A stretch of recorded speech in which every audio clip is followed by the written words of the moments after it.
আমার আল্লাহ রাব্বুল আলামিন কোরআনে বলেছেন, আল্লাযী খালাকাকা ফাসাওয়াকা ফাআদালাকা ফি আইয়ি সূরাতিন মা শাআ রাক্কাবাক। আল্লাহ রাব্বুল আলামিন বলেন, আমি আমার বান্দা দুনিয়ার মধ্যে পাঠাবো, এই পৃথিবীটাকে সুন্দর করে সন্নিবেশিত করেছি, আর জমিনের মধ্যে মানুষগুলারে আমি আল্লাহ নিজে ডিজাইন করে করে বান্দা বানাইয়া পাঠাইছি। শুধু একটা কারণে পাঠাইছি, আমি আল্লাহর রব, আমি আল্লাহ সব। ওই বান্দা যখন আমার ডাক দেয়, আমার রহমতের দরিয়ার মধ্যে জোশ উঠে যায়। হায়রে উরির চরের বন্ধু, ও সন্দীপের বাবা, আমার ঘর আছে, ওয়াজের পরে ঘরে চলে যাব। আপনার বাড়ি আছে, ওয়াজের পরে বাড়ি চলে যাবেন। কিন্তু আমাদের মধ্যে সবচাইতে বড় অসহায় যারা কবরে পড়ে আছে, বৃষ্টি পড়তে পড়তে কবরটা গলা পর্যন্ত হয়ে যায়, বৃষ্টি পড়তে পড়তে বুক পর্যন্ত পানি হয়ে যায়। খবরের মধ্যে আমার আব্বা পানির মধ্যে বাসতেছে, আমরার কোনো খবর নাই। কিন্তু কবর জিন্দেগিটা বড় কঠিন একটা জায়গা। এই জায়গার মধ্যে যারা যাবে তারা আর কেউ ফিরে আসবে না।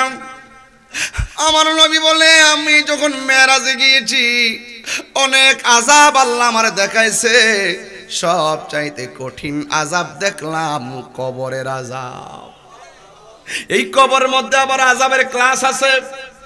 সব চাইতে বড় আযাব কোনটা জানেননি? কয় যারা বেনামাজি, বেনামাজির কবরের ভিতরে তিনটা আযাব বড় ভয়ানক হবে। এর মধ্যে একটা আযাব হলো কবরের ডান পাশের মাটি আর বাম পাশে মিল্লা এমন জোরে একটা চাপা মারবে একটা হাড্ডির ভিতরে,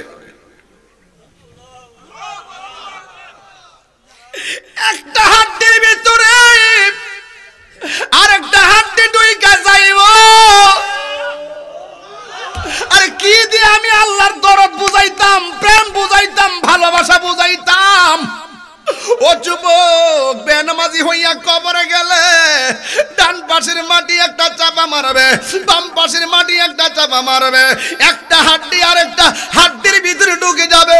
আমার রাসূল বলেন, এই কবরের মাটিটা যখন চাপা মারবো, ওই মানুষটা এমন জোরে চিৎকার মারবে, ওই কান্নার আওয়াজ যদি দুনিয়ার কোনো মানুষের না কানের মধ্যে লাগতো, ওই মানুষটার কানের পর্দা ফাইটা রক্তক্ষরণ হইয়া মাটির মধ্যে মৃত্যু অবস্থায়।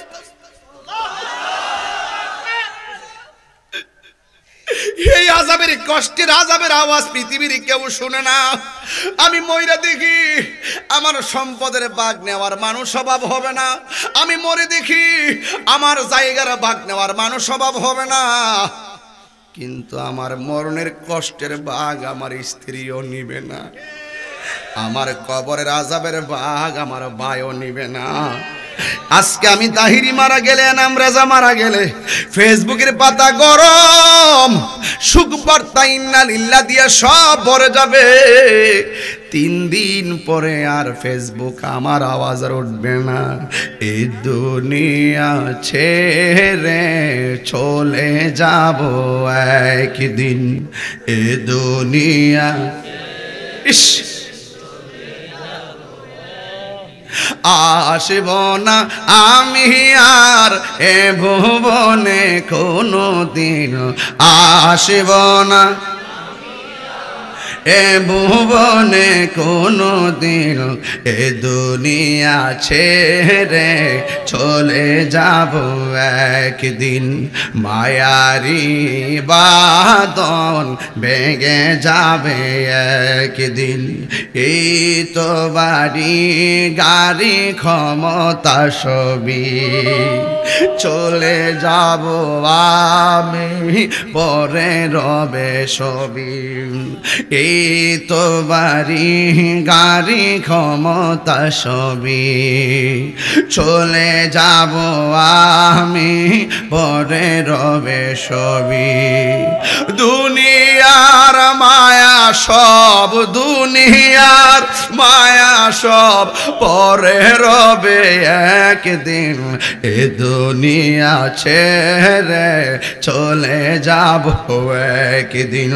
মায়ারি বাঁধন ভেঙে যাবে একদিন, আসব না আমি আর এ ভুবনে কোনো দিন, আসব না কোনো দিন, এ দুনিয়া ছেড়ে চলে যাব একদিন, এ দুনিয়া ছেড়ে চলে যাব একদিন। একটা জবান বন্ধ রাখবেন না, মোহাম্মদে মায়ার সুরে বলু সুবহানাল্লাহ। এ আমার যুবক, নিঃশ্বাসের কোনো বিশ্বাস যেই কোনো মুহূর্তে আজরাইল চলে আসবে। ও যুবক, এই মুহূর্তে যদি আজরাইল চলে আসে, তোমারে প্রশ্ন করি, তুমি কয়দিন রোজা রেখেছো? তুমি কয় ওয়াক্ত নামাজ পড়েছো? আল্লাহর জন্য কয় ঘন্টা ব্যয় করেছো? তুমি হা হা করে হু হু করে কান্দা কান্দা কইবা আমি তেমন কিছু করতে পারি নাই। এই জন্য যুবকেরই এখন হঠাৎ করে চেহারাটা কেন মলিন হয়ে গেছে?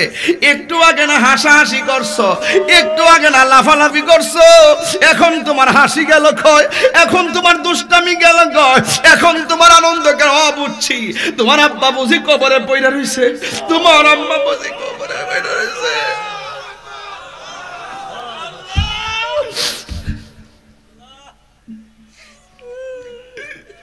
তোমার দাদা বুঝি কবরে পইড়া রইছে, তোমার দাদি বুঝি কবরে পইড়া রইছে, তোমার নানা বুঝি কবরে পইড়া রইছে, সিরিয়ালটা বুঝি তোমার আইসা গেছে, এই জন্য তোমার মনটা খারাপ হয়ে গেছে।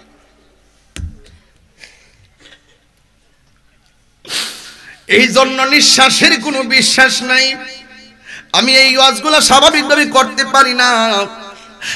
এই ওয়াজগুলা করলে আমার কলিজাটা ফাইটা বাগ বাগ হইয়া যায়। এত হাজার হাজার মানুষ, আমি যেখানে যাই সেখানে হাজার হাজার মানুষ। ওই দিনও কাতার গেছি, কাতার প্রবাসীরা ভাঙ্গাইসা পড়ছে দেখবেন লাইহা। একদিন আমি কবরে পইরা থাকলে কে আমারে দেখবো?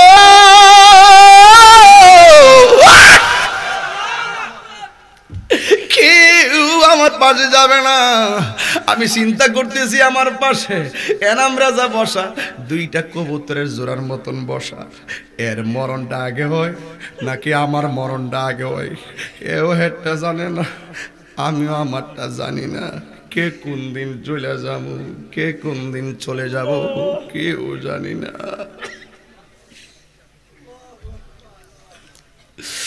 এই জন্য আমার উড়ির চরের বন্ধুরা, এ সন্দীপের বাবারা, হৃদয়টাকে নরম করে বসে যাও। তোমার বাবার কথা মনে করো, তোমার মার কথা মনে করো, আর তোমার জীবনের কথা মনে করো। এই দুনিয়ার কেউ কারো আপন হবে না। আল্লাহ কয় দুইটা কোয়ালিটি যার মাঝে থাকবে, আমি আল্লাহ তার কবরে জান্নাতের বিছানা পাঠাইয়া দিব।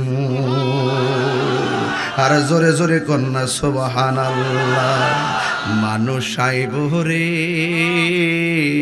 এক নজর দেখিতে, মানুষ আইব রে দেহ খাঁচার অচিন পাখি, দেহ খাঁচার অচিন পাখি, উইরা যেদিন যাইব রে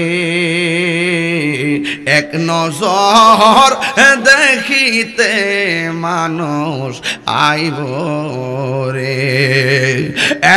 আমার বন্ধু, আমার আল্লাহ রাব্বুল আলামিনের হাবিব বলেন, ওই কবরে মাটি চাপা মারলে এমন জোরে কান্না করবা, বাড়ির পাশে কেউ ডরে যদি কান্না করে আরেকজনে আগাইয়া যায়, ঘরের পাশে আগুন লাগলে আরেকজনে নিবাইতে যায়, অ্যাক্সিডেন্ট করলে তারে হসপিটালে নিয়ে যায়।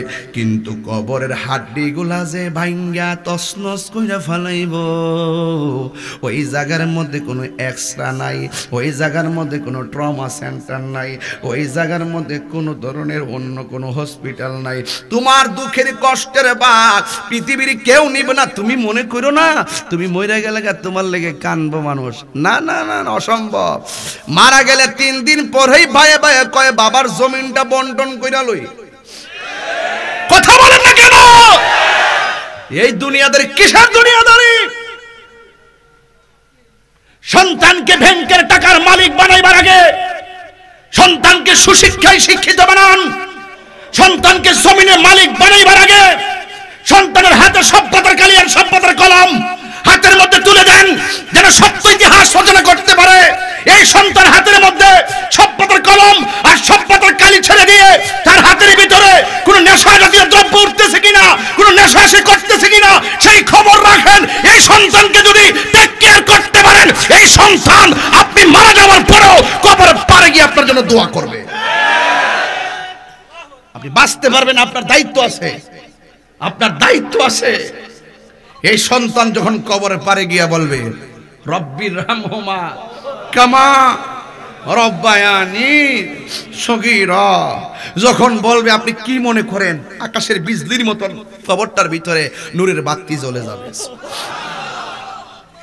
এই বিশ্বাস কি আপনাদের আছে? একটি সত্য করে কথা বলবেন, আপনাদের কাছে কি কষ্ট হচ্ছে আমার কথাগুলো? একটু সময় কি আমাকে দিবেন? অস্থির কিন্তু হবেন না প্লিজ। আমার কথা হলো, আমরা আজকের মাহফিলটা এমন হতে পারে আমাদের এই জায়গাতে কার জন্য জানি শেষ মাহফিল।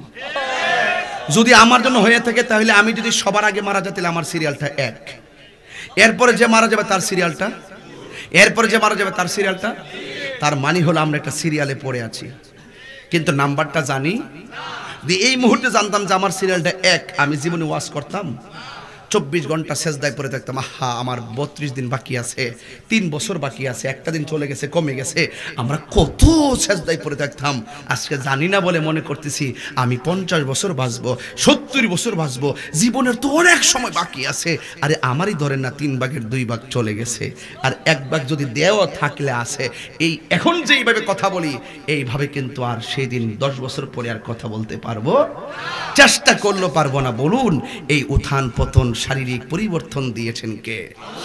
তো যে আল্লাহ দিয়েছেন সে আল্লাহর প্রেমে সেজদার দরকার আছে না নাই? বান্দারি, ও বান্দা, এই পোলাপান কেমনে তোরা ঘুমায় থাকস? ফজরের আজান দিলে চোখের মধ্যে ঘুম আসে, মোবাইলটা চার্জ দিয়ে ঘুমে যায়। খবরদার। আল্লাহর হাবিব বলেন, বেনামাজির প্রথম আযাব হলো কবরে মাটি চাপা দিবে। 2 নম্বর আযাব হলো কবরের ভিতরে জাহান্নামের আগুন ঢুকাইয়া দেওয়া হবে। এই জাহান্নামের হাওয়াটা কেমন জানেন? এই দুনিয়ার আগুন যত গরম, ওই আগুনের তাপটা দুনিয়ার আগুনের চাইতে 70 গুণ গরম বেশি হবে। এমন ভাবে কবরের ভিতরে আগুনের তাপ ঢুকে যাবে, বাড়ির পাশে আগুন লাগলে ফায়ার সার্ভিস যায় আগুন নিভায়, কিন্তু ঘরের পাশে কবর আছে। এই কবরের আযাবের খবর নেওয়ার ক্ষমতা আমাদের নাই। বিদেশের খবর সেকেন্ডে নেওয়া যায়, কিন্তু আদার ঘরের খবর কেউ নিতে পারে না। এই জন্য আল্লাহ বলেন, ওই ঘরটাকে যদি আলোকিত করতে চাও, ওই ঘরটাকে যদি সুন্দর করে সাজাইতে চাও, তাইলে 2টা কোয়ালিটি অর্জন করা লাগবে। এখন বলবেন হুজুর 2টা কোয়ালিটি কি? আমার আল্লাহর কোরআন, ওয়াবাশশিরিল্লাযীনা আমানু وعملوا الصالحات أن لهم جنات تجري من تحتها الأنهار। আল্লাহ রাব্বুল আলামিন বলেন, এই জান্নাতের শুভ সংবাদ ওই সমস্ত ব্যক্তিদের জন্য যার ভিতরে 2টা কোয়ালিটি আছে। একটা হলো যার ঈমান আছে, জবানটা খুলে কোন তার কি আছে, আর একটা হলো যার নেক আমল আছে। এই 2টা গুণ যেই মানুষটার ভিতরে থাকবে, এই মানুষটা কোনোদিন কবরে গেলে তার বডিটার মধ্যে মাটির পচন ধরবে না। কথা বলেন ঠিক কিনা? মাটি আপনাকে স্যালুট দিবে, মাটি আপনাকে সালাম করবে। আপনাকে ঈমান তাজা রাখতে হবে। আপনি কি মনে করেন আমাদের ঈমান তাজা আছে? কই থেকে আছে? তাজা নাই। আমরা সকালে এক রং, বিকালে আরেক রং। ডলার খায়া কালার পাল্টায়। তারা অর্থের কাছে টাকা ঈমান বিক্রি করে দেয়। আর ঈমান কি জিনিস যদি বুঝতে চান, মুসলমানিত্ব কি জিনিস যদি বুঝতে চান, ফিলিস্তিনে চলে যান।